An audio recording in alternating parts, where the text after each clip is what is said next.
Charles Bazerman en el marco de estas segundas jornadas Escribir en las disciplinas.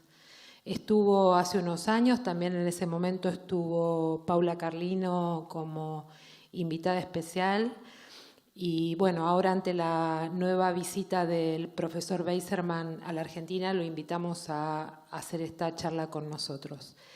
Para quien no conoce su extensa e importantísima carrera, el doctor Bazerman es profesor de la Universidad de California en el campus de Santa Bárbara. Tiene muchísimas publicaciones y excelentes publicaciones vinculadas con el desarrollo de la escritura como una herramienta, digamos, para el desarrollo del sujeto a lo largo de toda la vida, además de ser un pionero y una de las máximas figuras en el campo de la enseñanza y del aprendizaje, de la lectura y la escritura a lo largo del currículum, ¿sí? Es uno de los iniciadores de este campo en el que muchos argentinos y latinoamericanos estamos trabajando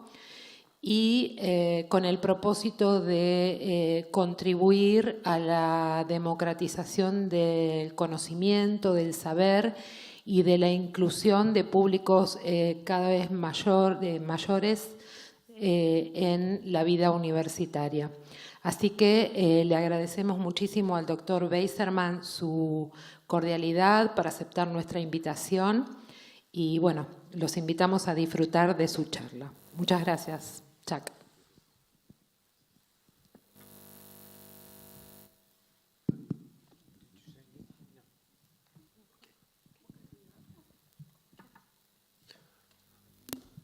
Hola, es un placer para retornar a Buenos Aires y encontrar a mis amiguexes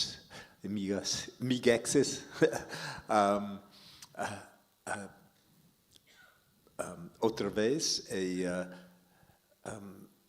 me gusta mucho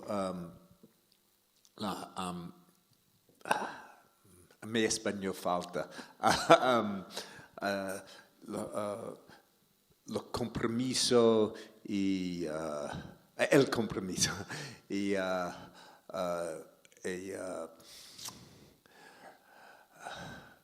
persistencia, sí, de los profesores aquí. Hay una convicción muy grande y muy fuerte. Okay. So I now have to speak in English. So my talk today will be taking a little bit of a turn from the presentations, and I'll explain. The presentations were talking about programs and pedagogy, about how to bring students into the thinking of the different subjects. But I want to talk about the students and how they get there and where they are going, and which, of course, then we have to encounter them in our classrooms and engage with them in our classrooms. Bueno, el profesor Bazerman dice que lo que nos va a presentar hoy es un tema un poquito que se aleja levemente de lo que ya hemos escuchado, ¿no? Es decir, todas estas presentaciones que hemos tenido antes sobre programas y cómo conseguir que el alumno en cierta forma se apropie de los conocimientos. Lo que vamos a ver ahora es cómo llega el alumno y hacia dónde lo llevamos y cómo hacemos que todas las actividades que nosotros estamos trabajando se lleven justamente a este último objetivo. Se aparta un poco de lo que él dice, lo que se vio hasta ahora, que son pedagogías. Vamos a ver lo que nos propone. First, I want to, you may, this is another translator, una otra traducción. I want to remind you of this resource, which was along the lines of the presentations about different thinking about writing across the curriculum and how to arrange different arrangements that have been done. This book, which was translated a few years ago and is available in Spanish online. So. Bueno, las cosas que nos está diciendo son distintos recursos que están disponibles en español, justamente que ustedes los pueden ver en las filminas. And this is also available through this website, which has many other resources on across the curriculum, the Writing Across the Curriculum Clearinghouse, and including several books in Spanish. Bueno, justamente además también otra página llena de recursos que ustedes pueden, por supuesto, acceder en forma libre con libros en español o en inglés, ¿no? Okay. So, but today I'm going to take up a theme that I developed in another or related project. And a few years ago, I organized a group of very senior scholars in North America about thinking about the students. Who were these people who they just don't walk into our classes just born the day before they walk into our classes. They have a life from early on, and they have a life that continues, and they learn writing throughout their lives, sometimes with richer experiences, sometimes with thinner experiences. But it is through the lifetime of experiences that they learn. Una de las cosas que nos propone es que, bueno, este grupo de investigación, esta nueva línea de investigación que tiene está centrada en el estudiante. ¿Quién es aquella persona que llega a nuestros cursos? ¿Es una persona que nació ayer y llegó a la universidad? ¿O es una persona que se formó a través de distintas formas, desde un desarrollo de su pensamiento o un desarrollo de su retórica? Y eso es lo que está estudiando. Justamente el nombre del grupo de investigación es eso, el desarrollo de la escritura en la vida, lifespan, durante toda la vida. And their time with us is just a little episode, a little moment, which they may forget. And maybe we will help them a little bit along the path. Maybe it will have nothing to do with their path. But it is only a few moments in passing in where writing really is learned and developed within the person, in the needs that they have and how they address their situations and the social world they pass through in their lives. Y justamente el momento en que ellos están pasando por nosotros, en cierta forma, es nada más que eso, un momento en el cual pueden recordarnos o tal vez totalmente olvidarnos, un momento en el cual ellos pueden pensar que lo que nosotros podemos contribuir, porque ellos siguen su vida, su recorrido social, y por lo tanto nos enseñamos algunas cosas como para poder abordar esos contenidos sociales que tienen que ser. And so this is a book that came out of that project. We met as a group for 5 years. We met regularly and had many discussions to try to bring together our different knowledges. Some people work with little children, some people work with old people, everything in between. Some were psychologists, some were linguists, some were more sociocultural people like me. Some were, many kinds of scholars, because as people, we always engage in all that part. We think, we psychological, we are part of social circumstances, we use language, we go through classrooms, we take tests. So writing is part of that total experience, so we have to look at it from all angles and at all ages. Y justamente lo que presenta acá es el libro, que fue el producto de estos 5 años de investigación, en donde se reunieron distintos tipos de académicos, desde la psicología, desde lo sociocultural, como es él, desde lo meramente lingüístico, gente que trabajó con adultos, gente que trabajó con niños, gente que trabajó con adolescentes, es decir, la escritura. ¿Por qué? Porque la escritura es un acto en que realmente reúne actividades psicológicas, sociales, culturales, lingüísticas también, y que debe ser, en cierta forma, abordado de los distintos ángulos. Now, I have just said that the students only experience us for a little bit in their lives. But I want to point out, I think it's very important for us to remember that we are engaged in something very, very important. If we can move people along in their literacy and in their writing, as I hope to show you, we help them become lead much richer lives and contribute more to society. And we are at a moment, I have to say, I'm an old person now. I look in the mirror and I see I'm old. Sometimes I feel it, sometimes I don't feel it, but I look at the mirror, I always see it. And I will talk as an old person now. We live at a very difficult time. A few years ago, I could be more optimistic. But we have such fundamental problems. We can see it at one level with the difficulties of economy or the difficulties of politics, the increase in immigration. But the underlying that are some very, very big structural problems we are facing now. And only through learning and intelligence and articulate people solving problems is there any hope of us moving our world back to a more positive place, and to address the local problems we are seeing. So our work is at the heart of this. And again, I hope it'll become clearer in the course of today's talk. So the work we do, helping people read more, know more, think more, write more, become more intelligent, not just more neurons, but think in a deeper way.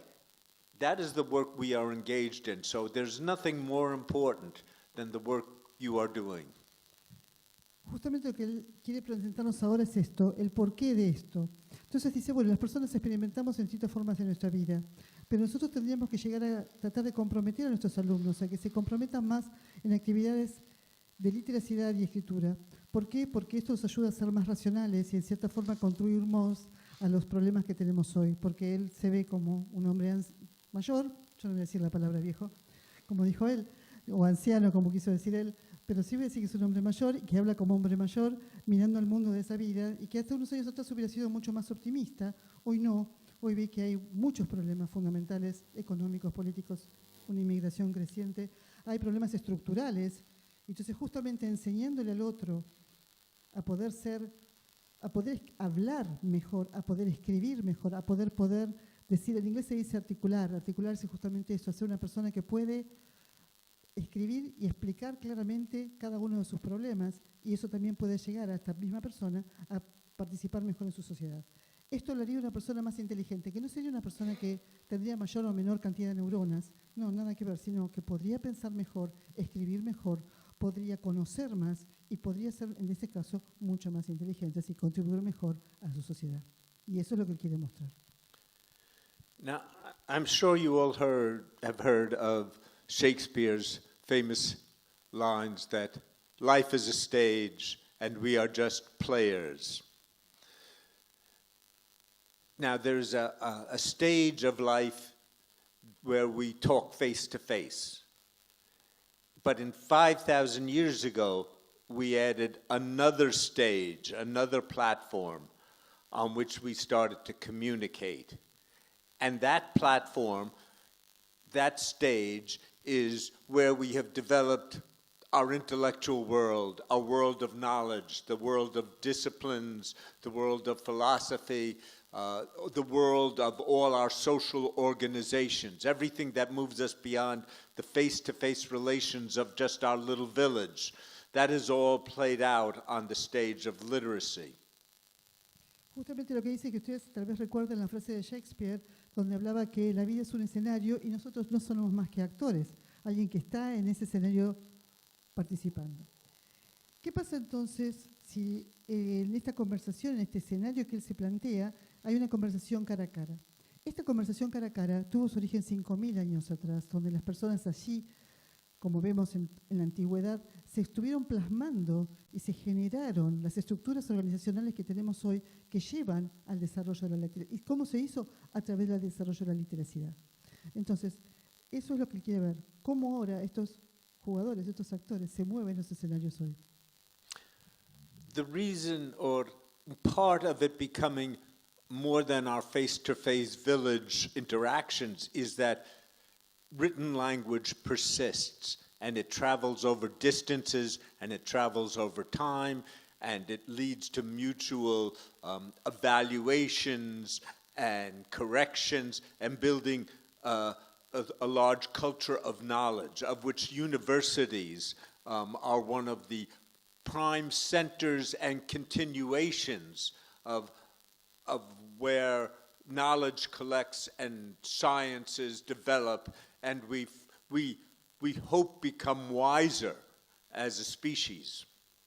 Y justamente hablamos de que esos, diríamos, 5.000 años atrás, esos encuentros cara a cara que se daban en los pequeños poblados, ¿no? Cómo eso fue evolucionando a través de la escritura. Cómo a través de la línea escrita, esa línea escrita se comunicó a través del tiempo y de los lugares. Y así llegamos entonces a las universidades donde se construye el conocimiento, donde se almacenan los datos, donde se almacena el conocimiento y donde se desarrolla la ciencia, y donde juramente queremos ser una especie mucho más científica, más elaborada. So I was born quite a while ago, and I grew up in a world of books, and I grew up in a world before the internet. Now, some people say that the internet and social media are third stage, a new platform. I see it as an extension and continuation under some changed conditions. It's more rapid, it's more convenient, it reaches more people, it changes the economics. So these are all interesting. I'm not so sure how much total. It may turn out to be a total change, or it may just be another more intense way of the previous version. But given my history, the only way I can think about this new stage, this internet, is through the print world. So I will be talking largely about that. We can think about extensions into the internet, but as yet I have not seen that the internet has made things totally different, but rather it has made reading and writing that much more important and that much more present, and it has allowed us to have access to all the texts of history and to communicate with all the peoples of the world, and even we can communicate with all the languages of the world instantaneously. And I am sorry that you may be out of work soon, but the bots will replace you. Yeah, okay. Ok, justamente él dice que, bueno, nació hace unos años, ¿no? Unos años antes de que existiera Internet. Y él cree que muchos de ellos dicen que, bueno, que Internet vuelve a ser una especie de esta tercera plataforma, este tercer escenario, cuando él no lo ve así, no lo ve como una nueva plataforma, lo ve como una continuación que aceleró y acelera justamente un montón de cambios que se dan entre lo político y lo económico, porque es más conveniente, llega más, pero no hay un cambio total como él lo ve, sino que al revés, él ve que hay una continuidad de lo que ya se venía haciendo, una continuidad donde la escritura y la lectura han adquirido un nuevo protagonismo, especialmente porque llevan justamente a leer mayor cantidad de textos de distintas culturas, a escribir, a comunicarse con otros en otros lugares, y al mismo tiempo estar en contacto con otros idiomas, con otras lenguas. Justamente lo que él decía, bueno, veía que mi trabajo iba a ser rápidamente reemplazable, y lo cual es verdad. Totalmente de acuerdo con usted. Ya está, hay que empezar a trabajar con los alumnos. Discúlpalo. Okay, so when children are very young, their lives are lived with their parents and the people right around them, their family, their neighborhood, and it's face-to-face, very intense. That's their whole world. But as they grow, their lives expand. Their lives become a little bit larger. They meet other children. They come in contact with other adults. They start going to school.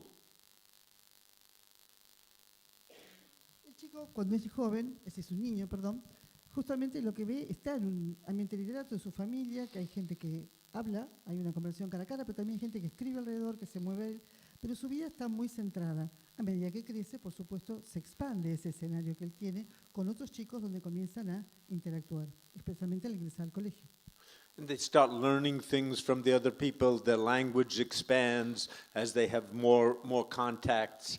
And they start becoming introduced to a distant world through books. First, the adults read to them, and they hear about things, and then they start reading themselves.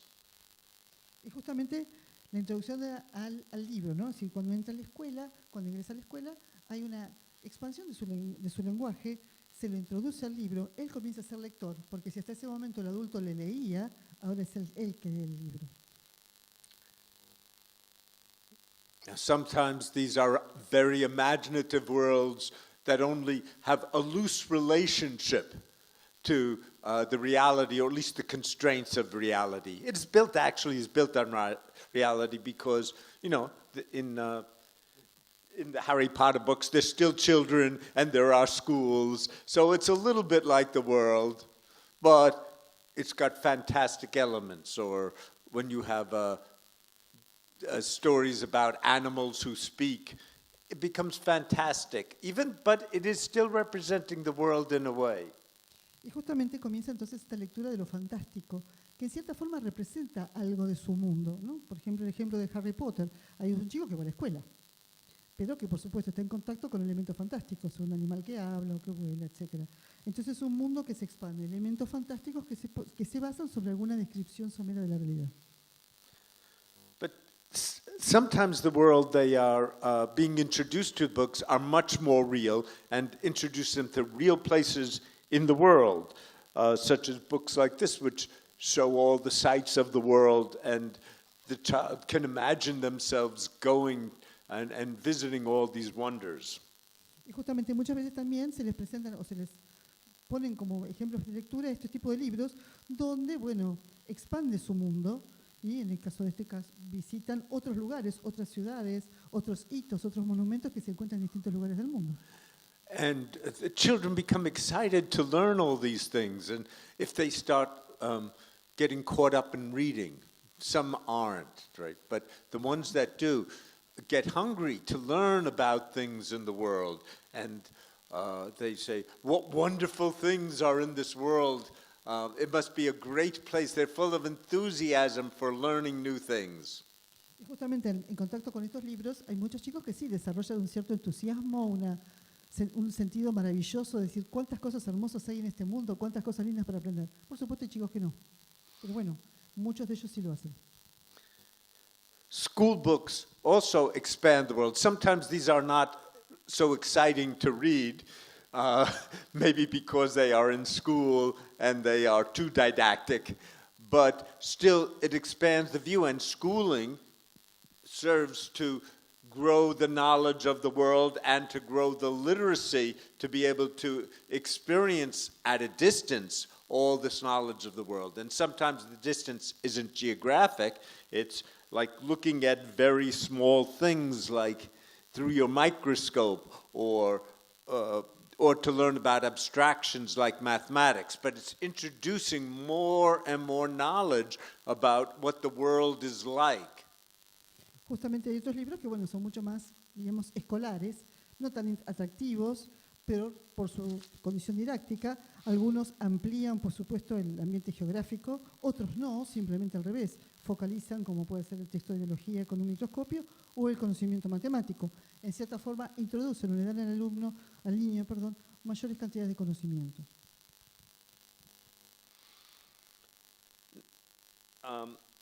Now, students also learn to write. Not just read, not just learn that there's a world out there, but they also go beyond just being passive, just watching that world. They learn to express their views, form relations, tell about what they like, what they don't like, write their letters to their parents, enrich but also write questions about their textbooks, or maybe write about their experiences and take on identities. So as little children learn to write, if they learn in a good way, and they learn that writing communicates, and not just it's something that you have to be punished because you're not spelling correctly. But if they learn that writing communicates, then they can use write to discover, who am I? And that's the question that comes after. What wonderful things are in the world, then who am I in the world? And how do I represent myself? What is it I feel? What is it I see? Who do I connect with? Justamente entonces, otra de las cosas que en la escuela le presenta al niño es la escritura. La escritura le permite al niño salir de esta pasividad, porque comienza a ver, comienza a dar su propia opinión, comienza a establecer relaciones, comienza a decir lo que le gusta, lo que no le gusta, puede enriquecer su conocimiento. La escritura le permite a su vez, la experiencia de la escritura le lleva al desarrollo de su propia identidad, porque cuando un niño aprende a escribir, y él hace la recalca, aprende a escribir bien, y no simplemente como un sentido de castigo si está bien hecho o está mal hecho, esa escritura lo puede llevar a contestar la pregunta fundamental, ¿quién soy? ¿Cómo me represento a sí mismo? Que es una cuestión de identidad. Then a little bit later in school, maybe middle or secondary school into the university, they start to ask evaluative, critical questions, such as, what is this? What happens? When? Where? What if something else happens? This is just one model of critical questions. There are many models, but this is the kind of thing that they can start to learn. And now they're starting to ask the questions, what do I think about things? How do I evaluate things? And we often get this questioning attitude in adolescents and in college students, right? What do I think about it? Y cuando llegan entonces a la escolaridad secundaria, comienza entonces una escritura para un pensamiento crítico y presenta uno de los tantos modelos para generar pensamiento crítico, que es tema, como no está traducido, se los traduzco rápido, tema a nivel central, qué, cómo, dónde, quién, por qué, un análisis, cómo, qué hago o una evaluación. Es decir, el alumno comienza a preguntarse, ¿cómo veo yo esto? ¿Cómo yo analizo esto? ¿Y cómo yo evalúo esto? Here is another kind of version about critical thinking, higher order thinking, which is developed through schooling. This is closer to a Bloom's taxonomy version of it. Otra forma entonces tiene de otro modelo basado un poco más cercano a la taxonomía de Bloom sobre la escritura para la comprensión. Habla de conocimiento, comprensión, aplicación, análisis, síntesis e evaluación. Medido de abajo hacia arriba. And the projects we were hearing today were helping students in some version of this kind of thinking. But then, what is all this learning and understanding for? It is so we can act in the world. And we had, again, a little bit of a taste of this when we're thinking about the formation of teachers. And how does all this theory and research work out for your classes? What decisions do you make in your classes because of this knowledge? Entonces justamente lo que presenta es algo que va a ser una versión de todos estos modelos que presentan, en la cual dice, bueno, ¿para qué estamos enseñando? Porque podemos actuar. Por ejemplo, en la formación del docente, es decir, ¿cuáles son las decisiones que nosotros tenemos que tomar para poder llegar a este escritor, a este literado? So the question now becomes not just who am I or what do I think of this, but is what do I do? How do I act? Entonces la pregunta va a ser no tanto quién soy, sino es ¿para qué estoy haciendo esto? ¿Cómo voy a actuar? You know, there's a very interesting idea that comes out of cognitive science, out of brain science these days, and that the purpose of the brain, of any animal, of the neural system, is to help that creature act in the circumstances and to make sense of the surroundings. Now, the humans can make sense of their surroundings through many higher order ways, especially the higher order ways, well, or including the higher order ways we have developed communally through writing, through our disciplines, through our philosophy. These are ways we have of examining the world around us to know the world we are living in and think about how we best survive in this world. Again, which is a very pressing question right now. Entonces, justamente dice, tomando los conocimientos que vienen de la ciencia que estudia, por supuesto, el funcionamiento del cerebro y el trabajo neuronal, lo que se ve es que todas las criaturas actúan en su medio, justamente porque quieren construir significado de ese medio que tienen a su alrededor. Esa construcción de sentido también la hace el ser humano a través del desarrollo de las funciones de pensamiento superior. Esas funciones de pensamiento superior son hechas dentro de una comunidad, son comunales porque justamente hablan del desarrollo de una disciplina, de una ciencia. Examinar el mundo para poder actuar en él, para poder ver cómo podemos sobrevivir mejor. Y eso es lo que es lo más importante en el momento de hoy. And it also raises the question, not how should I act, but where should I act? Where is the power? Where can I make things happen?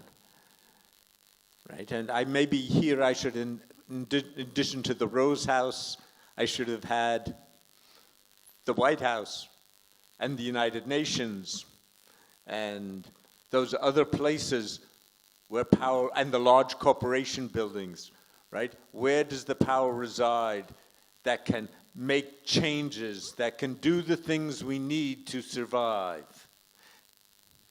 Entonces acá la pregunta es que nos formulamos sería ¿cómo debería yo actuar o dónde debería yo actuar? Porque ¿dónde puede hacer que todas las cosas que yo quiero cambiar tienen que suceder? Fíjense que él coloca acá la foto de la Casa Rosada y dice, bueno, podría haber colocado la foto de la Casa Blanca o de las Naciones Unidas, es decir, el lugar donde reside el poder. Y es ahí donde debo saber llegar para poder comunicar lo que yo quiero comunicar. Y la sociedad... And of course, we can have a manifestation in front of these buildings, but the more powerful way, or one powerful way, is through our sciences, through our knowledge, through our reports, and also making educated voters so that they will also,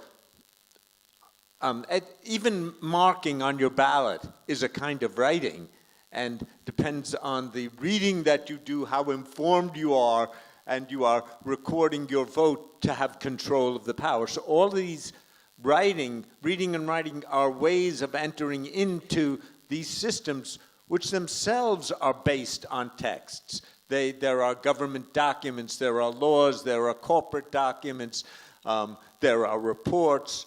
All of these go into the decision making that affects all our lives.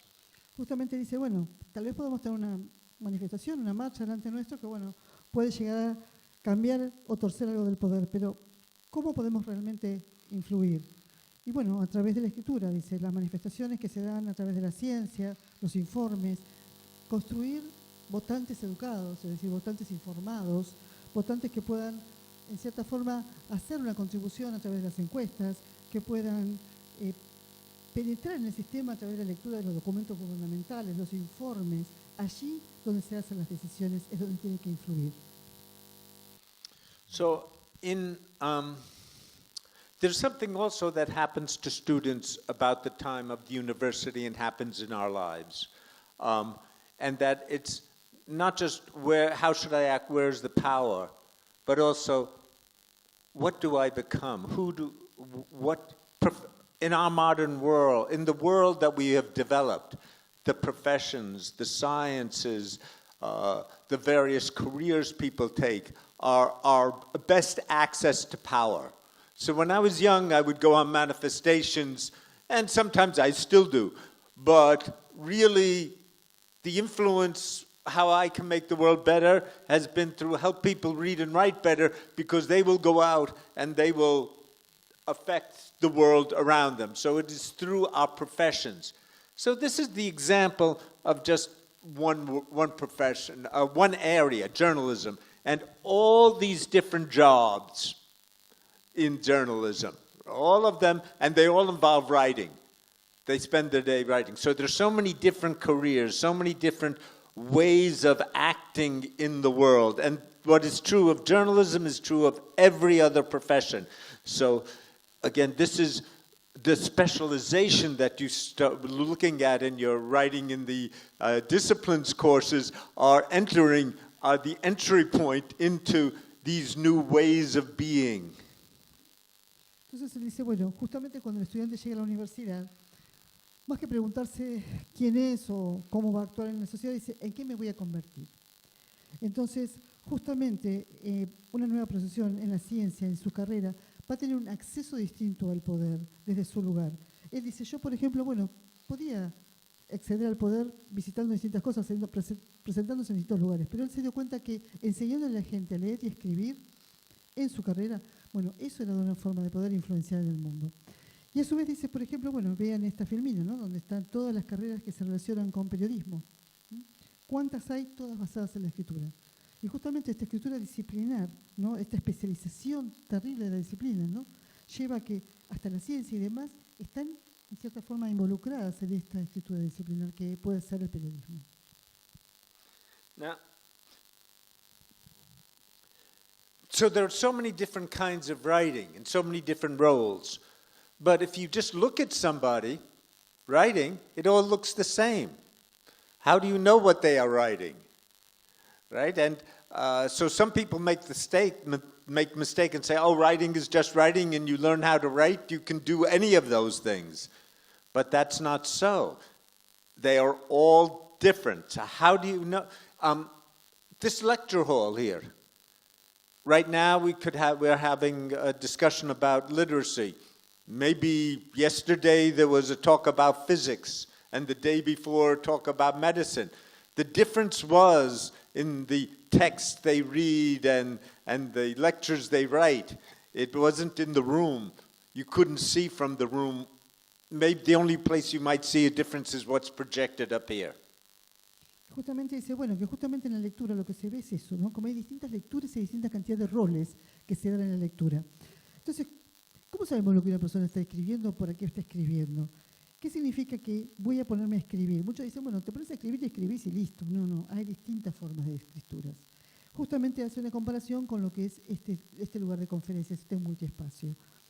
Acá hoy estamos hablando de literacidad. Ayer a lo mejor se habló de física o se pudo hablar de medicina. Todos basados en textos escritos, todos basados en conferencia. La diferencia se dio en qué es lo que se proyectó en la pantalla. El lugar es el mismo, pero lo que se dio distinto es lo que se proyectó, y es a partir del texto. So, the difference is in the writing. This is illegal because you can see that it's law books in the background. That's the way you know. But the kind of writing this person is doing is very specialized, and they are trying to win their court case. So then the question becomes not just, what is it I want to do? Where do I act? What do I become? But how do I succeed in doing what I am doing, which leads to even higher levels of writing because you have to write a very good legal brief to win your case. Justamente dice, por ejemplo, vean esta filmina, ¿no? Usted dice, bueno, ¿qué está escribiendo? Se imaginan o creen que está escribiendo algo relacionado con las leyes, porque pueden ver en el lomo de los libros que dice algo relacionado a las leyes. Bueno, es un abogado, que ya no se pregunta a dónde voy, quién soy o a quién debo, sino cómo voy a ser exitoso dentro de, en un caso de la corte, por ejemplo. Entonces, ¿cómo voy a hacer yo esto?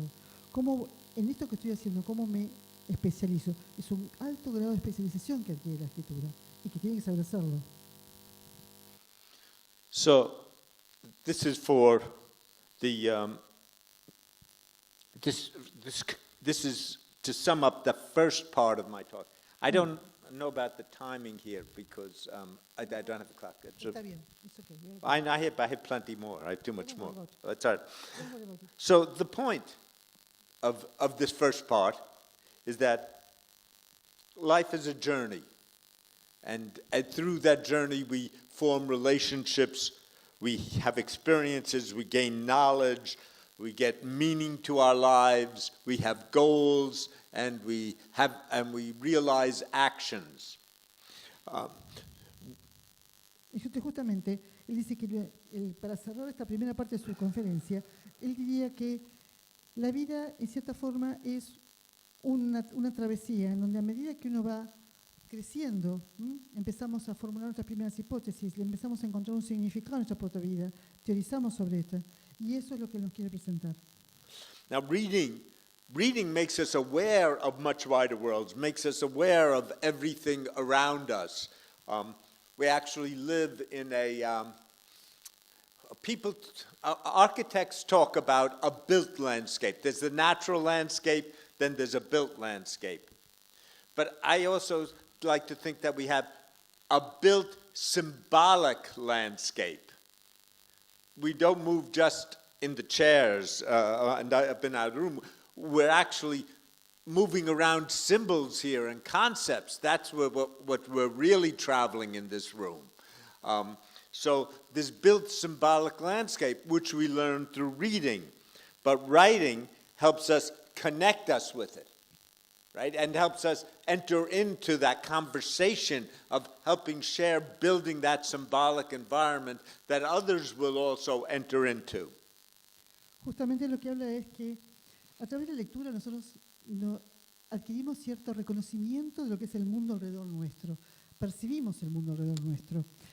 Habla una metáfora que son los arquitectos de los escenarios naturales o los escenarios construidos. Y él habla de un tercer escenario, el escenario de la construcción simbólica. Justamente en ese escenario de la construcción simbólica es lo que está sucediendo en este momento, donde sin movernos de nuestros asientos, nosotros estamos trabajando con símbolos y trabajando con conceptos. Y nos estamos comunicando, estamos viajando en esta cuestión de los símbolos y los conceptos. En la lectura los reconocemos, en la escritura los ponemos en acto.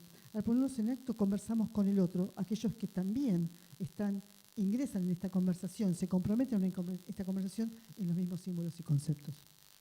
Now, in writing, we have time to think and develop our thoughts and make them larger and more coherent and connect things. But it also allows us to use our specialized knowledge and the critical tools we have learned, which help us make the writing more meaningful, more coherent, deeper. And so we can work on our writing to build a strong symbolic object, which will have more meaning for others. Justamente a través de la escritura nosotros tenemos más tiempo para pensar, tenemos más tiempo para ser coherentes, tenemos más tiempo para... ¿Por qué? Porque podemos agregar no solamente los elementos de la escritura a nuestro conocimiento especializado. Y a partir de ahí la escritura es más profunda y adquiere mayor coherencia. A través de la escritura nosotros podemos construir entonces estos elementos simbólicos, estos signos simbólicos. And through writing, we can help direct action in the world.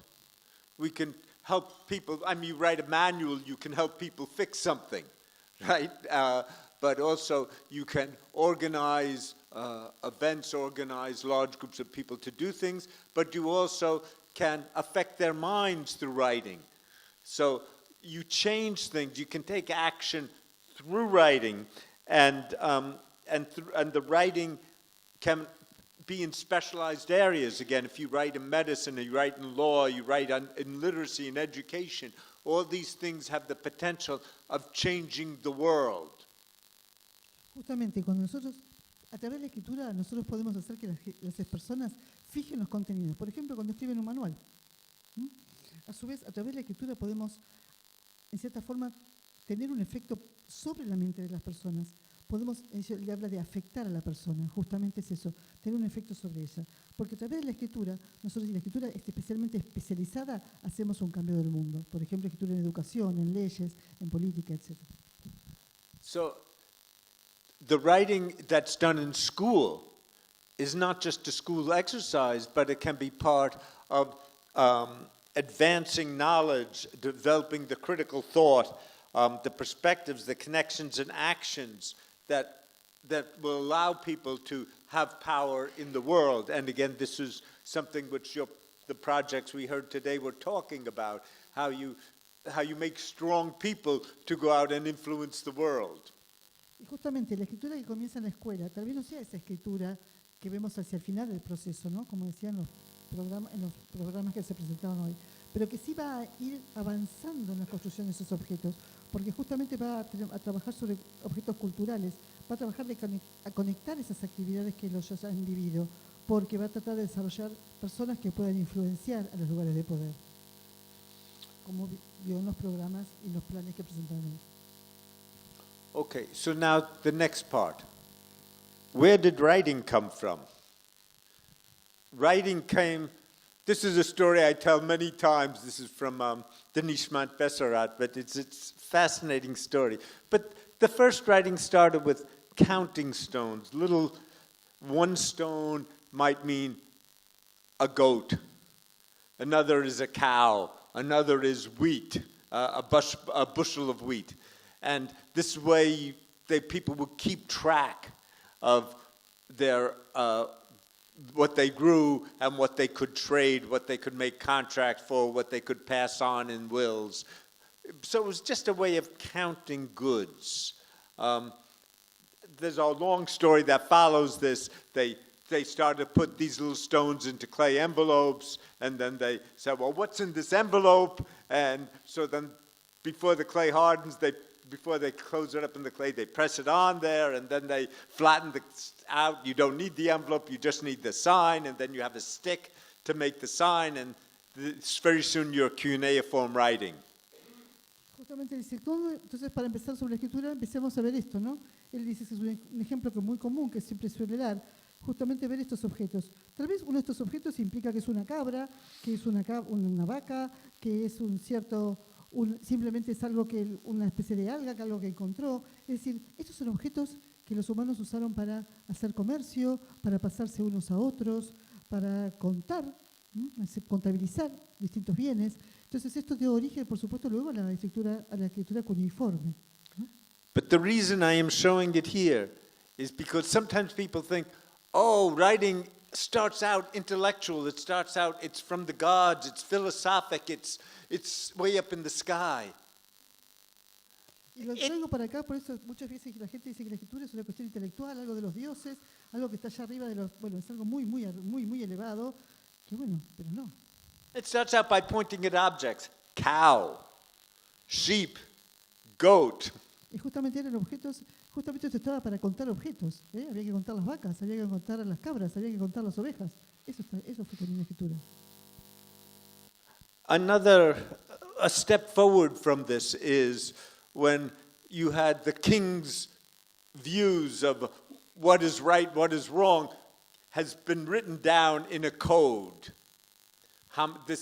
There were several of these, but Hammurabi's code is most famous because he wrote them on these stone pillars, and he had many copies made. And in every city around his kingdom, you would have the same laws. They were very strict laws, but they were laws, and you could rely on them.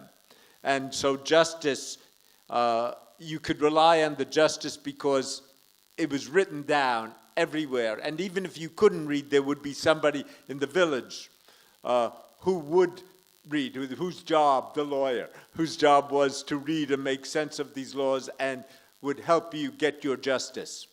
Justamente dice, que otro trabajo de la escritura fue el trabajo de los reyes, ¿no? Que establecían qué era lo que estaba correcto y qué estaba incorrecto a través de códigos, como el código de Hammurabi que vemos acá, donde había, mojones, piedras a lo largo de todo el reino, en cada ciudad, en cada pueblo del reino, donde estaban escritas las leyes. Entonces la justicia estaba basada en esa ley que estaba escrita. Podía ser leída por todos o no, a lo mejor había un lector en el pueblo que leía la ley y que le daba sentido a la ley para que el otro pudiera sentir que se estaba haciendo justicia cuando tenía algún problema. Era algo en que confiar y era válido. Leyes muy estrictas, pero la gente se manejaba con esas leyes. So these are symbolic objects, and they create social arrangements with some permanence, right, and some reliability and some level of organization. Justamente estos objetos simbólicos creaban ciertos arreglos sociales con un grado alto de simbolización. Pero esto es lo que se respetaba. So knowledge writing is associated with knowledge. It's writing started as a way of recording knowledge about the world, and it's a means of sharing knowledge across space and time, and it stabilizes and extends knowledge. Y justamente la escritura, en cierta forma, se asocia con conocimiento, porque la escritura lo que hace es registrar el conocimiento del mundo a través del tiempo y del espacio.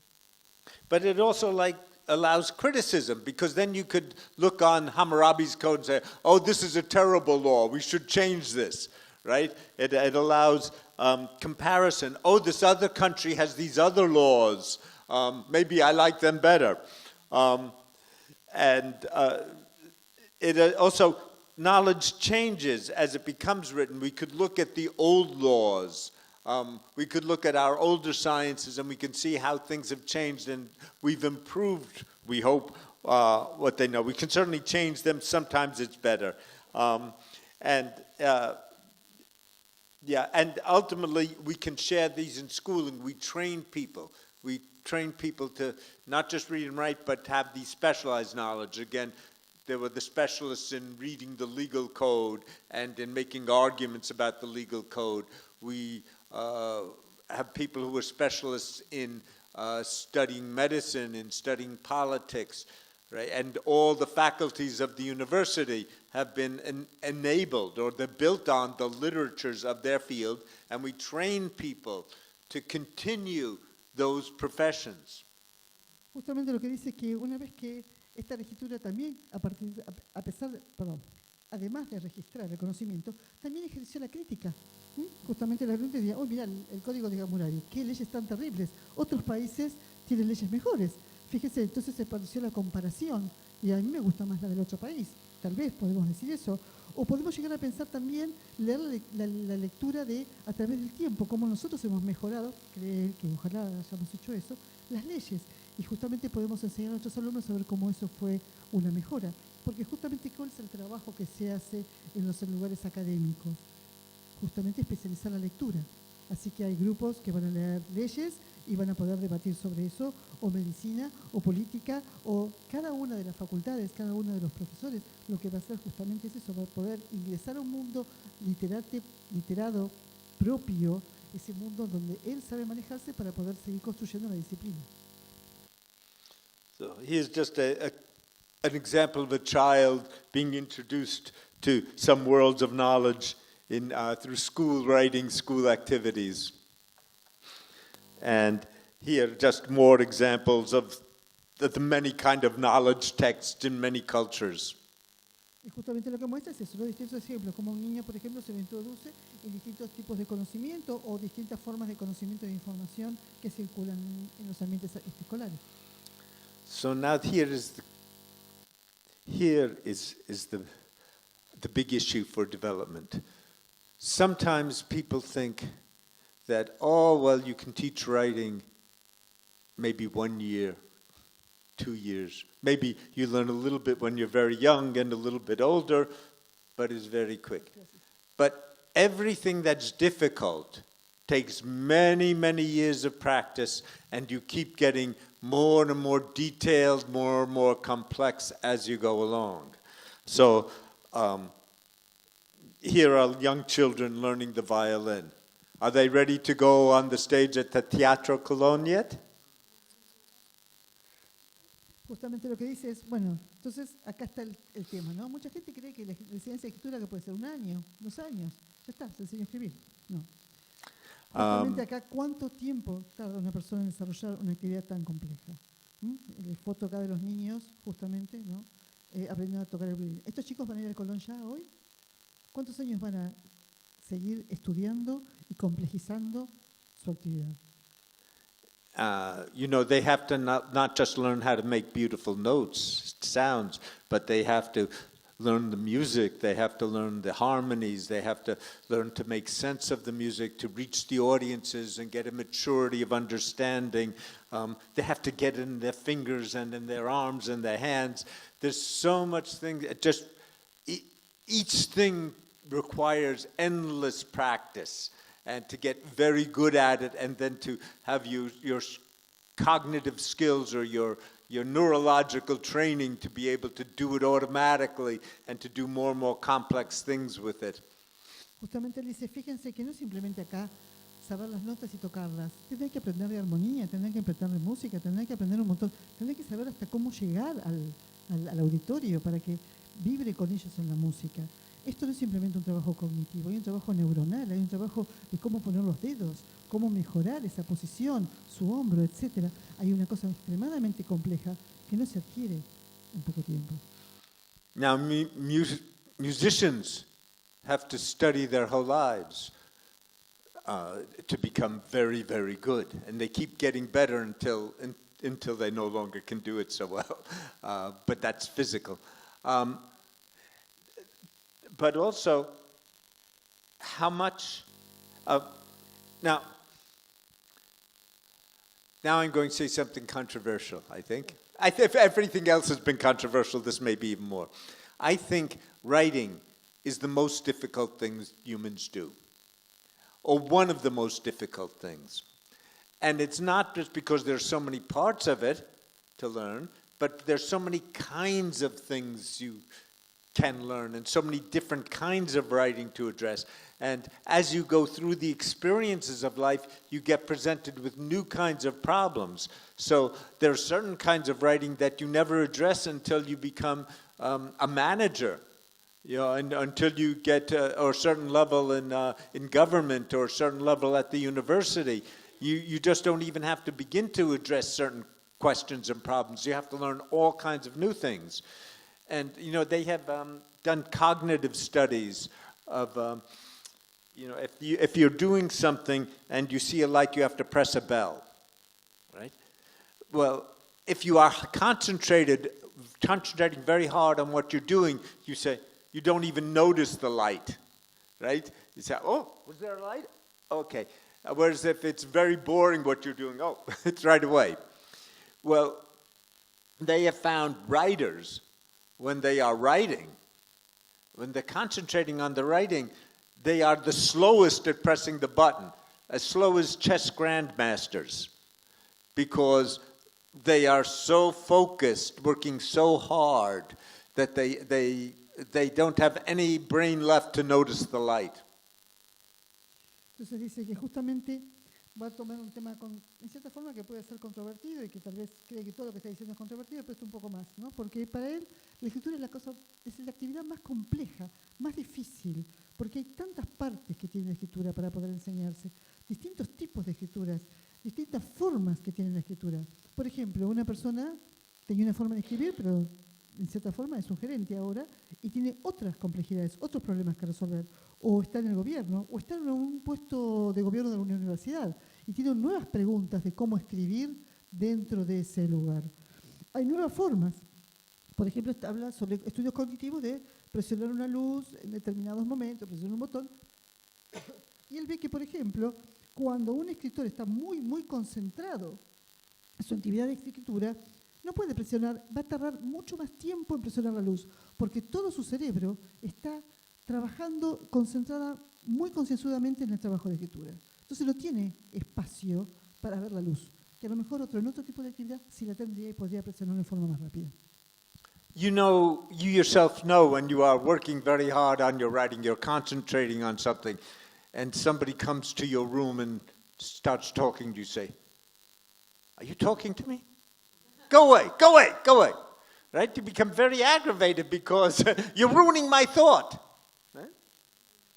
Fíjense cuando usted está en su casa, ¿no? Trabajando, o están en su escritorio trabajando, están muy concentrados escribiendo y alguien viene y les empieza a hablar y dice, ¿qué, me estás hablando? Andate de una vez. ¿No ves que me estás arruinando lo que estoy escribiendo? Estás arruinando mi hilo de pensamiento. Now, who needs to play? How many violinists do we need in the world? It's lovely to have them. But there are only a few, we only need a certain number, right? Not everybody needs to play. But let's think about, well, we talked about how long it takes to learn to write. But and how much practice is necessary to write. And all these issues, I think I'll go through this quickly. You can read here about all the things that you must practice and think about and learn, and how much commitment you must to be willing to write. Because everybody runs away from the writing. They always go clean their room and get coffee, and students never hand in papers, and everybody runs away from it. So you need a lot of fortitude and commitment to actually sit down and write. Justamente dice, bueno, en las 4 filminas que pasó rápidamente, dije en la primera, ¿cuántos violinistas realmente necesitamos? Hay que pensarlo, no todos necesitamos ser violinistas. ¿Cuánto tiempo se necesita para aprender? Ya lo vieron. ¿Cuánta práctica lo pueden leer de la filmina? Porque justamente lo que pasa es el compromiso que necesitamos con la escritura. ¿Qué pasa? Nosotros nos escapamos de la escritura. Ni bien nos sentamos a escribir, vamos a buscar un café. O los alumnos no entregan los trabajos. ¿No es cierto? Entonces, esto necesita un esfuerzo mayor, una fuerza de sentarnos y quedarnos quietos para poder sentarnos a escribir. Y eso necesita mucha firmeza. Hay un compromiso muy grande. And how much feedback do you need from other people to support you, and how much, well, our roles as instructors, how much help do they need, and information on strategies and ways of approaching writing, editors, peers, how much work do you need over all these years to be able to learn to write well? Entonces, ¿cuánto es esta retroalimentación que se necesita realmente? ¿No? Es decir, ¿qué ayuda necesitamos? Necesitamos información sobre las estrategias de escritura que nos puede dar un profesor, un editor, un par, el trabajo que haya que hacer sobre la escritura. Realmente, ¿cuánto más de todo esto se necesita? Yeah. So it is no wonder it takes many, many years. Even if you are a good writer at secondary school, you will not be a good writer at the university. And you get to be a good writer at the university, you are not able to write your postgraduate thesis. And then when you write your postgraduate thesis, you're not ready yet to write your publishable articles or write your legal briefs. You have to keep on working at this struggling. It's always a struggle.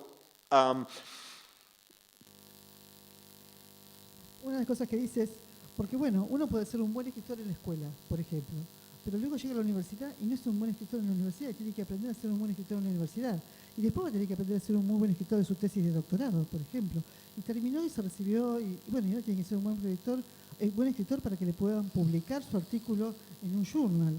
Y luego, y bueno, más allá de eso, y no sé, a lo mejor tiene que hacer un caso legal y presentarlo, y va a tener que aprender algo nuevo.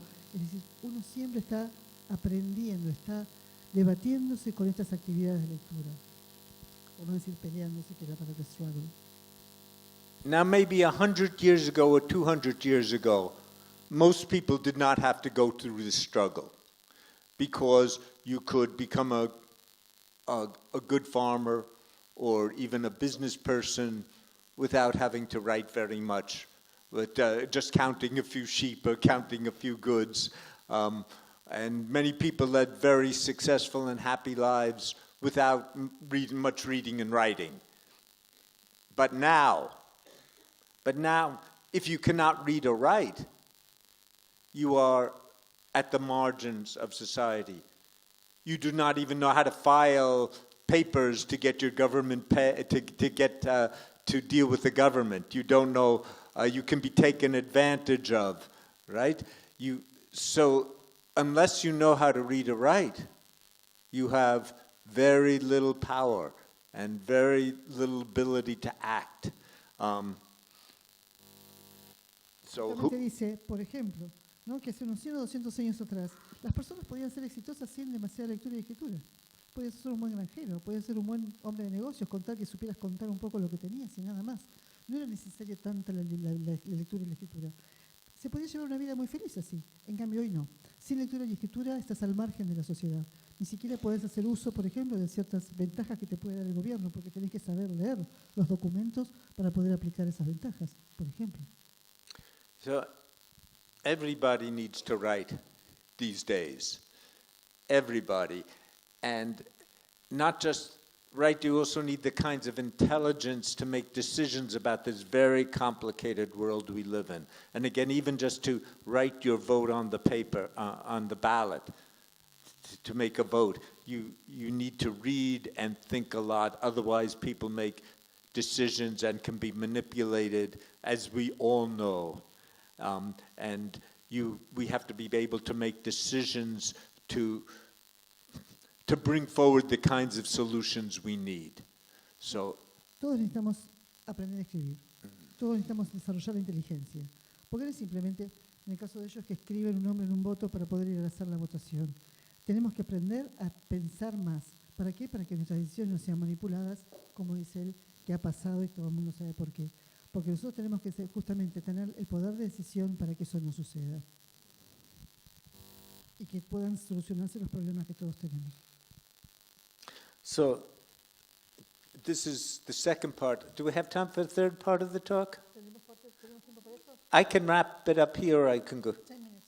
10 minutes. We will do it second. So this is the conclusion to this part, and it's summarizing that across the life, writing changes, the experience and use of writing changes, but at every stage it is part of life, and it's intertwined with our ways of life. And at each point in education, we bring the resources and experiences from earlier in our life, what we know, but we transform them into, and we use them in our new writing needs. And, yeah. Sí, en cierta forma lo que está haciendo es leer este texto en inglés. No está haciendo más que eso. Okay. Okay, so now the question for school is, how can school help children at each level, or students at each level, to build on to use what they have known and go forward? And how does each level of schooling require new things?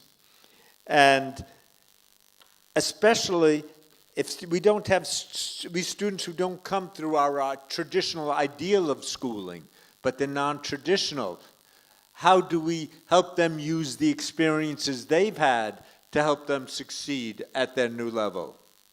Entonces, justamente lo que dice es, ¿cuál es el trabajo de la escuela? ¿No? Es decir, ¿cómo hacemos para que cada alumno alcance un nuevo nivel, que conozca nuevas formas? Porque no podemos seguir trabajando con la idea tradicional o una idea de un ideal de escuela, sino al revés. ¿Cómo de cada nivel, de lo que trae cada alumno, podemos ayudarlos a crecer en ese tema? Okay, so in thinking about the classroom now, what does this tell us? Well, first, as language teachers and writing teachers, we have a certain perspective, which goes to the forms of language and what is easy to notice as correctness, but even of sort of skills of organizations, and how writing makes sense. That's what we focus on. And in a way, it doesn't matter what students write, or even whether they're writing truth or lies, making things up. It doesn't matter, because we are just concerned about the generalized skills of writing. Right? Entonces, justamente, ¿cuál es la perspectiva? ¿No? Como que adoptamos nosotros los que enseñamos la escritura, los docentes que enseñamos a escribir, las distintas formas del lenguaje, la maestría para poder organizar un texto. ¿Qué foco? Justamente la escritura es a través de la vida. Entonces, ¿qué son las generalizaciones que nosotros estamos haciendo? ¿Qué sentido le damos a esa escritura? But that's from our perspective as language teachers. But from students' perspective, there's a different perspective. Why are they learning this? Well, when they're young, or if they just like to succeed in school, there are a lot of people like that, they will do what teachers tell them, and they will get good marks, and that will be enough. But for most young people, at a certain point, they start to say, well, how will this help me act? How will all these questions we had, how will this help me become who I want to become? How will this give me power in the world? Those are the kinds of questions. Then when they start to think about their careers, how will this help me succeed in my career? How will this make me give me a more satisfying life in the world? Those are the questions. And then, given the ideas I have, how will this help me express and make those ideas influence others? Those are the questions that students have that will drive them to work on that writing, to have that commitment to writing. Entonces, justamente, ¿no? La perspectiva docente es la que vimos antes. Ahora vemos una perspectiva del alumno. Hay alumnos que lo único que quieren es ser exitosos en la escuela. Con tener una buena nota les basta, consiguen la buena nota y listo. Pero hay otros que no. Hay otros que justamente se plantean, toda esta escritura, todo lo que me están enseñando, ¿en qué me va a influenciar a mí? ¿En qué me voy a convertir? ¿Cómo voy a tener mayor poder? ¿Cómo voy a ser exitoso en mi carrera? ¿Cómo voy a satisfacer mis necesidades a través de justamente esto, de ser exitoso? ¿Cómo puedo expresar e informar a otros? ¿Cómo puedo trabajar con otros? Y esas son las preguntas que se hace un alumno también. Now let's look at this from the other teachers, the disciplinary teachers, not the teachers of writing. Why should they be interested in writing? Well, as we've talked about here, they can't even know what their students are thinking and what they know about their reading until they tell you. And writing is one of the best ways for you to explore with them what are they getting from their reading. You can't tell what they're thinking. Writing helps them learn better. All these are the arguments you use when you go to talk to people in the disciplines, right? About why they should pay attention to writing. It's a way of thinking, it's a way of discussion and criticism. Justamente dice, bueno, la otra perspectiva sería la del docente disciplinar. Porque justamente él no tiene acceso al pensamiento del alumno. Entonces la escritura lo único que le hace es mostrarle que si comprendió o no aquello que leyó. Es decir, ¿cómo puede la escritura entrar en esto, en él? Porque para él la lectura es eso, una forma de constatar el conocimiento. Entonces, ¿para qué debo preocuparme por la escritura? Algo que se pregunta generalmente en las charlas con el docente disciplinar. Now, even if you convince the disciplinary teachers of this idea, they still are interested in different things. They're not concerned with the form. They're concerned with, do the students have the concepts of the field right? Are they using the kinds of arguments that are appropriate to the field? Do they have understand the way the theories go? Do they think logically in terms of the field? Are they able to use evidence and get new data according to the appropriate methods? Do they come to the kind of conclusions that are appropriate to the field? Do they use the inquiry methods of the field? So these are the kinds of things that the disciplinary teachers are interested in and will motivate them to work with their students on their writing. Entonces, ¿qué pasa? Aún así que ustedes pudieran llegar a convencer al docente disciplinar, ¿no?, de que tiene que hacer esto, pero tampoco tiene las armas o no sabe cómo, justamente, interesar al alumno sobre los temas que son propios de la escritura. ¿Qué tipo de argumentos son apropiados en ese determinado campo de la ciencia? ¿Cómo se desarrolla una teoría? ¿Cómo se utiliza la evidencia? ¿Cómo se recolectan los datos y cómo se expresan? ¿Cómo se llega a distintas conclusiones?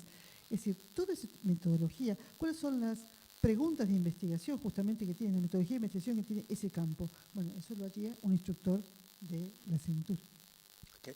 Now this next slide is here because it is a current obsession of mine. It's a long-standing obsession, but something I've been working on more recently. I'm not going to talk about a lot today, but we've heard today about genre, and learning disciplinary genres is part of getting people into the thought world.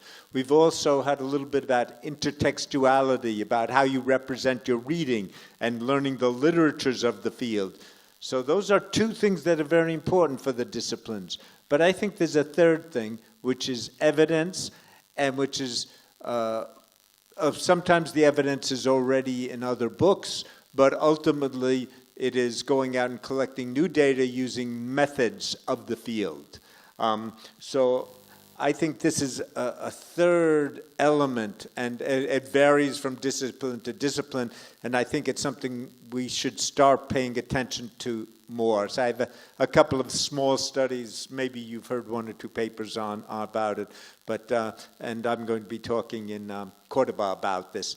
But that is just another element I'm putting up here to think about. Entonces, justamente lo que dice, bueno, algo que él quiere en cierta forma señalar es que, bueno, hemos hablado mucho de géneros discursivos, de desarrollar la literacia dentro de esos géneros, de cómo este género disciplinar, cómo trabajar los géneros disciplinares, porque queremos justamente en la textualidad ver cómo el alumno ingresa a ese campo disciplinar.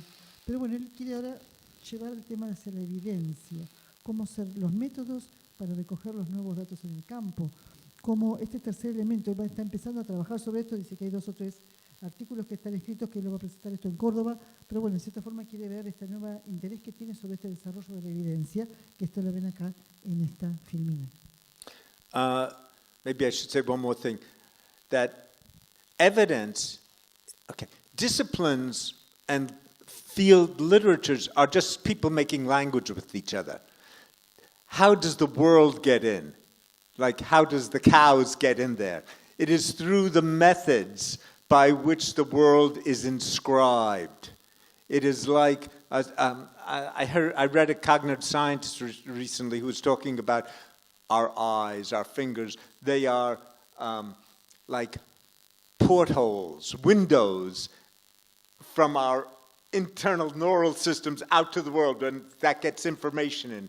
Well, this is the way we get information about the world into our philosophic systems, is through our methods. And unless it comes through those methods, the disciplines won't pay attention to it because it's not reliable, right? It's like you've got eyes that are tricking you, right? So you have to follow the methods and make the kind of arguments you can often see how that adds that picture to get a better picture of the world and not just make up words, because there are a lot of smart people in the world who make up a lot of words.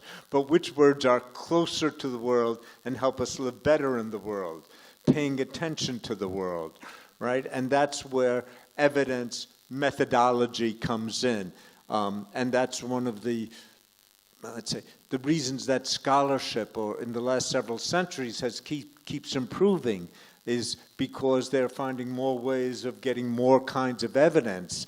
But also, critically, we need to think about, why does this field use this kind of evidence and that field use those methods? And what does that tell you? That field can only tell you certain things because it's just using its fingers. The others are only using its ears. The others are using eyes, but only looking in this direction. Others have a pair of glasses on them, right? You have to be able to criticize and understand the different methods to know what realities they're inscribing and how. Bueno, espero poder hacerlo bien, si no me ayudan. En cierta forma, lo que él hablaba es justamente la evidencia. La evidencia es que cada disciplina tiene distintas formas de mirar hacia la evidencia, ¿no? Como si fueran pequeñas ventanas en donde esa disciplina va a poder focalizarse y va a poder, de cierta forma, recuperar información, como si fuera neuronal, a través de una cuestión mayor, digamos, filosófica, como él la llama. Entonces, esa forma de mirar la evidencia es lo que cada disciplina busca para reconocer aquello que es verdadero para la disciplina y aquello que no lo es. Cómo esa mirada del mundo, cómo puede mirar esa realidad del mundo, cada disciplina tiene una forma distinta. La puede ver desde un ojo, desde una mano, desde el oído, desde ponerse un lente especial para mirar esa realidad. Y eso es lo que permite a la disciplina reconocer justamente que ese mundo que construye la disciplina es el que la disciplina necesita ser construido y lo que ha permitido el crecimiento del conocimiento de esa disciplina. Por eso, hoy, una mirada muy potente debería estar puesta sobre los métodos en recoger los datos, de cómo se recogen esos datos y cómo se explican esos datos, que es justamente lo que la disciplina está pidiendo. Porque hay muchas palabras, hay muchos mundos, pero cada disciplina mira el mundo desde un punto de vista particular. So let's think about, just very quickly, because I know we've taken a lot of time. So these are some general implications of this for literacy development. Writing should be tied to the student's knowledge of the world and how you represent the world in your writing. And that also motivates writing, and it's another, is the word heuristic familiar? A heuristic is a way of getting you to think about things. I have found that getting evidence is a great heuristic. It makes me think about, it gives me new things to say. Otherwise, I just repeat myself, but I look at the world, well, intertextuality helps. I read a book, it gives me new ideas, but I look at the world and it gives me new ideas, right? So it's tied to how the world, and it should be how the world is represented. And it should be connected, writing should be connected to real life uses, not just looking at the world, but why are you looking at the world, and how can you grow in order to act more in the world. And then it should be tied to the students developing voices in discussions that are important to them. It should help them speak more powerfully to the things that they want to speak about and to the people they want to speak about. Justamente lo que dice, bueno, ¿cuál es la implicancia, ¿no?, que tiene esto en la investigación, en la práctica, en el desarrollo de la electricidad? Entonces él dice que, bueno, nosotros tenemos que, a partir del conocimiento que tiene estudiantes del mundo, y a partir de ahí motivar hacia la escritura. Y él habla de los heurísticos, que es lo que cree que es lo que es importante, porque eso le da los datos que nosotros empezamos a recolectar más en la mirada que tenemos hacia el mundo, genera cierta intertextualidad, lo que le permite decir que, bueno, miro el mundo y a su vez cómo me lo representa o cómo se representa ese mundo. Conectar hacia los usos reales de la vida de los alumnos. A su vez, ¿para qué? Para que contesten no solamente por qué es lo que estoy escribiendo, sino por qué estoy escribiendo y cómo yo puedo crecer para poderme convertir en una persona que pueda actuar en este mundo. Desarrollar entonces, por ejemplo, las voces de la discusión, ¿no? Es decir, en una charla, desarrollar la voz del alumno y cómo puede hablar a partir de él para poder generar un cambio o generar espacios de poder. Okay. And so there are 7 practical implications for teaching, and I elaborate, but I'm not going to now. Each of them has its own subpoints. All right. So I will just talk about the headlines, and I think you are familiar. Once I give these headlines, you probably all could write the follow-up slides. They're just elaborating each of them. So. Justamente como tenemos poquito tiempo, lo único que va a hacer ahora va a ser pasar rápidamente sobre 7, diríamos, formas o implicancias que podría llegar a tener esto, pero solamente se va a detener en los títulos. Ustedes luego podrán leer más o elaborar más ideas sobre esos títulos. So we should support writing at every level, starting early and continuing on through postgraduate and even in professional life. Find ways to do that. I was just talking with somebody, it was just recently, but it's a conversation I've had very often with many people. Sometimes, oh yes, it was in the car today too.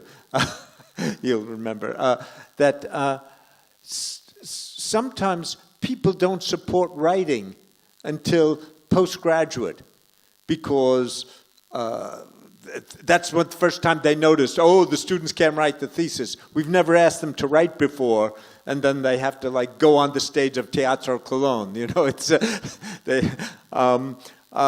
and so they say, you must help our postgraduate students write. And you want to say, you should have told me that 20 years ago when they were first starting, right? Somebody walks with the doctor's office and they're near dead. And you say, you should have come to me 20 years ago. But that's where they notice where the bleeding is, right? So we should everything we can, we need to do we take it. People only walk into our office when they're bleeding, say, okay, we will try to help you then. But try to get them earlier and earlier and go backwards and think about how at every stage we can help build the skills and build the engagement with writing. So that's the first lesson. Entonces, la primera lección que él diría sería, hay que enseñar a escribir siempre y desde entrada. Es decir, no podemos esperar dice, bueno, que había hablado con alguien de acá del auditorio, bueno, llegan al doctorado y, no saben escribir la tesis. Bueno, rápido, hay que enseñarles a escribir la tesis. Bueno, vos tenés que haber venido 20 años atrás, no ahora. Porque para poder llegar a escribir, es decir, es como el violinista en el Colón, no van a ir al Colón si nunca tocaron el violín, es decir, tienen que saber escribir. Entonces, hay que apoyar y sostener la escritura, en todas las etapas de la escolaridad. No se puede entrar, como decía él, a la oficina del director de tesis y decirle, bueno, ahora enséñame a escribir. No, tenías que haber venido hace 20 años atrás, no ahora. Entonces, cuidado, hay que apoyar siempre esa lectura. Esa escritura, perdón. And at each of these levels, students need to also be able to use writing to express, to communicate with others, which means sharing their ideas, their perspectives, what they understand, and not just do exercises to spell things correctly, but they need to learn from the beginning the power of communication and watch that grow as they what they have to communicate and the situations grow, then they can communicate more and discover the possibilities of communication in their new situations. Justamente lo que dice, habla de un ejemplo que es muy típico de la escuela norteamericana primaria, ¿no? Dice, no hay que concentrarse tanto en el deletreo, porque en Estados Unidos se trabaja mucho sobre el deletreo. Entonces dice, no hay que concentrarse tanto en el deletreo, sino que el niño aprenda que lo que escribe para comunicar ideas, para expresar su comprensión del mundo, es un acto comunicativo, donde puede, en cierta forma, comprometerse a intercambiar ideas.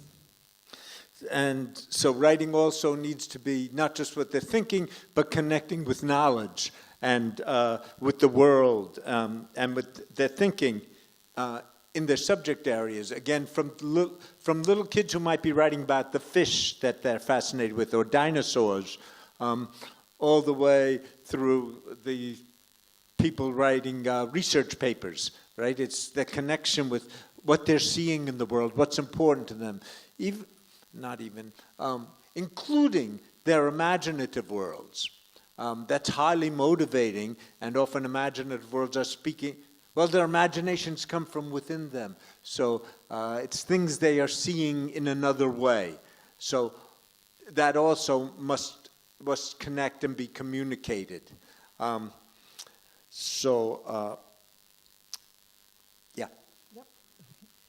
Entonces dice justamente que más allá que del pensamiento, justamente lo que estamos trabajando acá es sobre la construcción del conocimiento, ¿no? Es decir, hay que empezar por lo que ellos quieren escribir. Si quieren escribir sobre peces, quieren escribir sobre dinosaurios. Es decir, ¿qué es lo que quieren escribir? Porque eso es lo que va a ayudar luego a que puedan escribir un trabajo de investigación, por ejemplo. Y puedan llevar adelante, porque pueden hacer conexiones, pueden establecer argumentos, pueden discutir sobre el paper. Porque hay que subir a su vez, dice, incluir, aparte, el trabajo de la imaginación, los textos fantásticos, porque es una visión nueva del mundo a través de la fantasía, sacar de su imaginación todo eso que tienen adentro y poder plasmarlo en un papel, poder comunicar esas ideas. And at every stage, reading and writing needs to be connected. One, because you see how other people write, but also because you learn things from them and you may be responding to them and they are part of the field you are working in. So reading and writing have to be connected throughout. It's not just a separate activity. It's the same game. It's like offense and defense. Well, not exactly, because it's not always so aggressive, but it's that idea that they're both sides of the same game.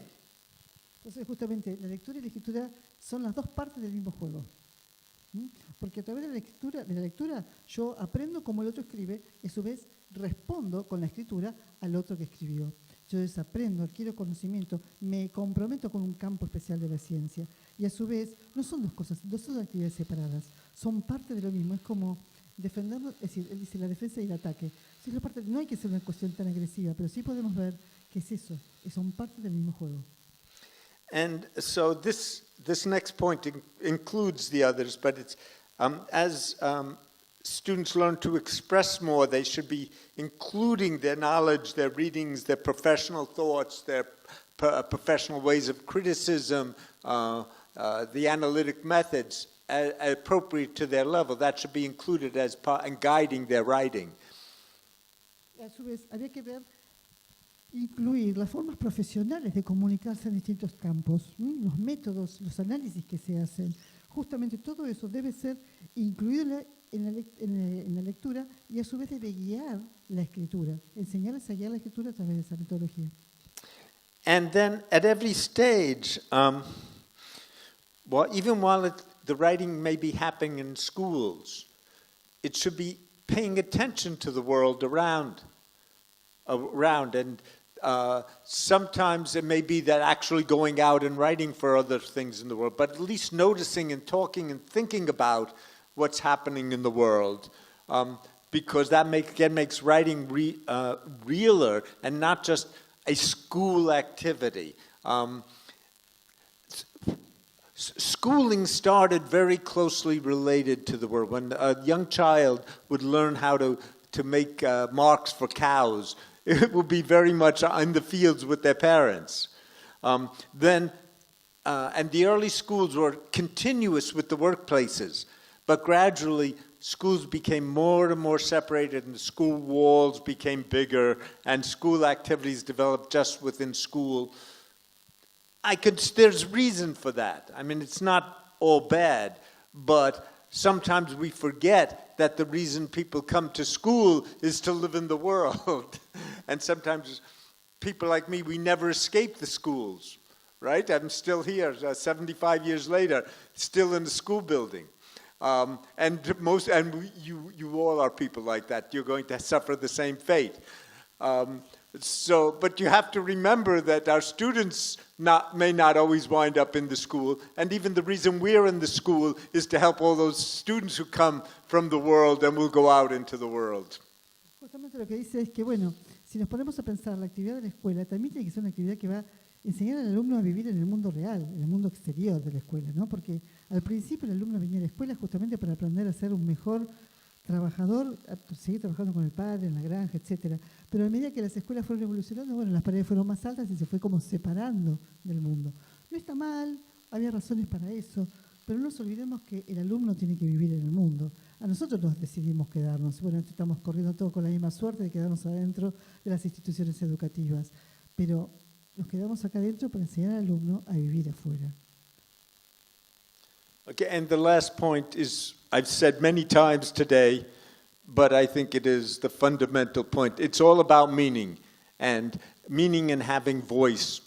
And so you have to engage students in places that are meaningful for them and to help them gain voice so that they can express their meanings and engage with other people who are engaged in these meaningful activities for them. Entonces, justamente lo que dice es, bueno, lo que vino repitiendo de que empezó la charla, ¿no? Acá hay una cuestión de construcción de sentido, de significado y de voz. Una voz que le permita, tiene que ganar una voz, expresarse a sí mismo. ¿A través de qué? Actividades que tengan significado para él. Y poder interactuar en el mundo así. Ok. Es todo. Thank you. Gracias.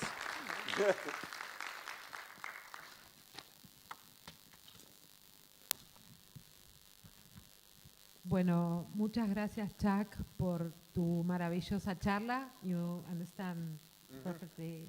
Muchas gracias, Gabriela Di Gesù, por facilitarnos la conferencia de Charles. Y bueno, no sé, Paula, ¿qué querés comentar?